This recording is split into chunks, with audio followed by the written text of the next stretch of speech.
41. Find the slope of the line containing line segment AB.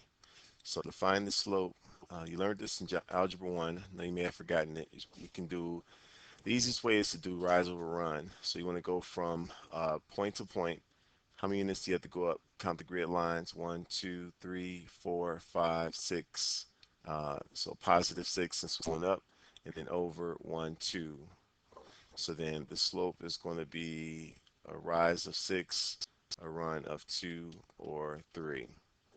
You can also use the ordered pairs. So you can say M equals, I'm using this ordered pair and this one. So 7 minus 1, and then this one minus negative 1. 1 minus negative 1. 7 minus 1 is 6. 1 minus negative 1 is 2. And that gives you the slope as well. So slope is 3. Write an equation in slope, point slope form of the line containing AB. So you just simply do y minus 1 equals 3x minus negative 1. The double negatives become positive. That looks bad. Let me try to make that look better.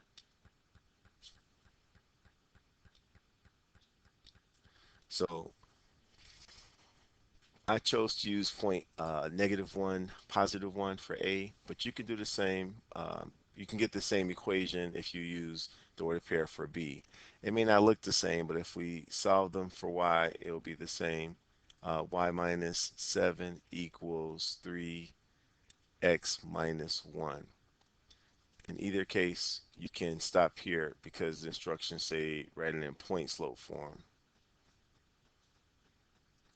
And let me remind you that point slope form is the formula that you've seen. We saw last year the y minus y sub 1 equals m times x minus x sub 1. All right, C, what is the slope of any line parallel to AB?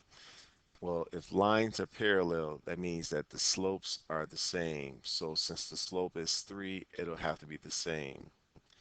And if lines are perpendicular, that means that the slopes are opposite signs. So the positive 3 becomes negative and reciprocal.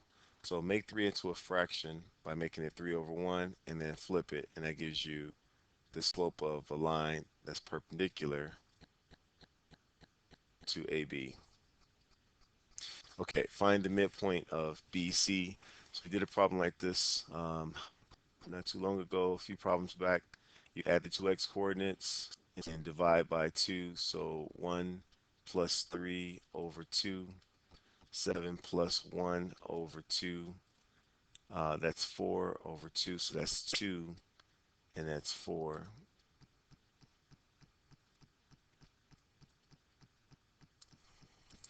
And lastly, for F, we have to use the distance formula to find the length of BC.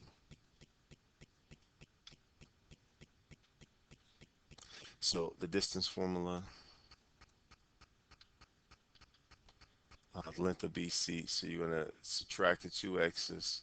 So 3 minus 1 squared plus 1 minus 7 squared. It gives me square root of 4 plus 36, or the square root of 40. Okay, square root of 40 is divisible by a perfect square number, so we can break it down further. It's the same thing as square root of 4 times the square root of 10. Some teachers may write it like this, square root 4 times square root 10. So then the final answer is 2 root 5, correction, 2 root 10. 2 root 10.